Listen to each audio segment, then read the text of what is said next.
এখন কি করবি? জি, কি করবি এখন? বিদেশ যাব। বিদেশ? এখনো শখ মেটেনি? ভাইয়া অনেক দিনের আগের স্বপ্ন তো, সেটা যদি পূরণ না করি তাহলে খুব কষ্ট লাগবে। তো এতই যখন শখ তখন যাচ্ছিস না কেন? এই প্রসেসিং চলছে। পাইলট, গত 2 বছর ধরে আমি শুনে যাচ্ছি তোর বিদেশ যাওয়াটা অন প্রসেসিং। তোর যাবিটা কবে? এই তো বলছে সময় চলে আসছে, হয়ে যাবে।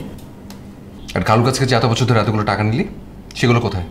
পাসপোর্ট, ভিসা, টিকিটের জন্য টাকা জমা দিতে হয়েছে, তারপর ভিসার জন্য টাকা জমা দিতে হয়েছে, গাড়ি ভাড়া, আসা যাওয়া, খাওয়া দাওয়া ইত্যাদি ইত্যাদি, অনেক খরচ হয়ে গেছে। আর কয়েকদিন আগে যে এতগুলো টাকা নিলি, ওটা কি করেছিস? ওই টাকা তো ইটালির জন্য জমা দেওয়া গেছে। খালি ওই যে পাসপোর্টের যে মানে মেয়াদ শেষ হয়ে গেছে, তো ওইটা রিনিউ করার জন্য একটু সময় লেগে গেছে। পাসপোর্টের মেয়াদ শেষ হয়ে গেছে? জি। তো তোর এজেন্সি দেখেনি সেটা?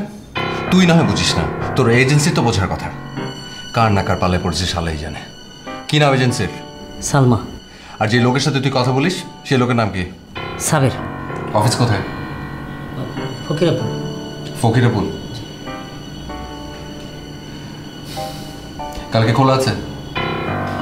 জি, কালকে খোলা আছে। আচ্ছা ঠিক আছে, তুই এক কাজ কর, এনে কাগজ, এর কলম। কি নাম বলি ওই এজেন্টের? সালমা। সালমা। আর ইয়ে কি ওই যে এজেন্টের নাম, নাম্বার, এগুলো সব লেখ। আমি যাবো কালকে। না ভাইয়া, কালকে আপনার যাওয়ার দরকার নাই। আমার তো ওরা 1 মাস সময় চাইছে, মানে 1 মাসের মধ্যে ওরা বলছে সব কিছু ঠিক করে দিব। আর যদি ঠিক না করে তুমি তো আসোই ভাইয়া। পাইলট, তুই যে কোনো ফ্রডের পালে পড়িস নি, তুই শিওর? না ভাইয়া। হ্যাঁ না। আমি যাই, আমি কথা বলি। ভাইয়া 1 মাস, একটা মাস সময় দাও, তারপর যদি না পারে। কি যে করছিস আল্লাহ জানে। যা ভালো মনে করিস কর। আসি ভাই, আসসালাম। ওয়ালাইকুম আসসালাম।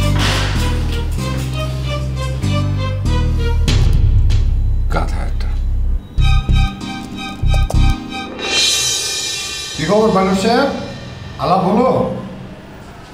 হ্যাঁ, আলাপ হয়েছে। বসুন, আরেক কাপ চা খেয়ে যান। না, চা আর খাবো না, যাই বাসায় যাই, একটু ফ্রেশ ট্রেশ হইতে হবে। আরে যাবেনই তো, বসুন না।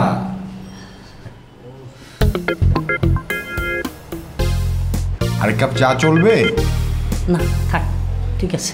আরে খান, চা খেতে খেতে সারও ফ্রি হয়ে যাবেন, তারপরে একত্রে বাসায় চলে যাবেন।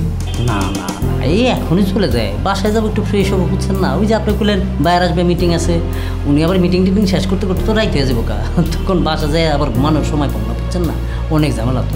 আচ্ছা ভাই, জি আপনার একটা কথা জিজ্ঞেস করি, এই যে আপনি এত রাইত করে কাজ করেন, আপনার খারাপ লাগে না? ভাই রে, ইউরোপের সময়ের সাথে তাল মিলিয়ে আমাদেরকে কাজ করতে হয়, তাই দুপুর 2টো থেকে রাত্রি 10টা-11টা পর্যন্ত আমাদের কাজ চলে। হ্যাঁ, এই জন্যই তো আমি চাকরি করতে চাই না। চাকরি কেন করবো? এই যে এখন বাসা যাবো, ভাত খাবো, নাক ডেকে ঘুমাবো, সকালবেলা উঠবো, মুখ টুক দিয়ে নাস্তা খাবো, ঘুরতে বেরোবো, ভালো লাগবো না? বিদেশ যাওয়ার চান্স নেই। আসলে আপনি খুব ভাগ্যবান। আপনি যদি বিদেশ যেতে চান, আমার সাথে যোগাযোগ রাখেন। আমি যে এজেন্সির মাধ্যমে কাজটা করাই, খুব ভালো। কিন্তু একটু ঝামেলা আছে কি, প্রসেসিংয়ে একটু সময় খেয়াল হয়।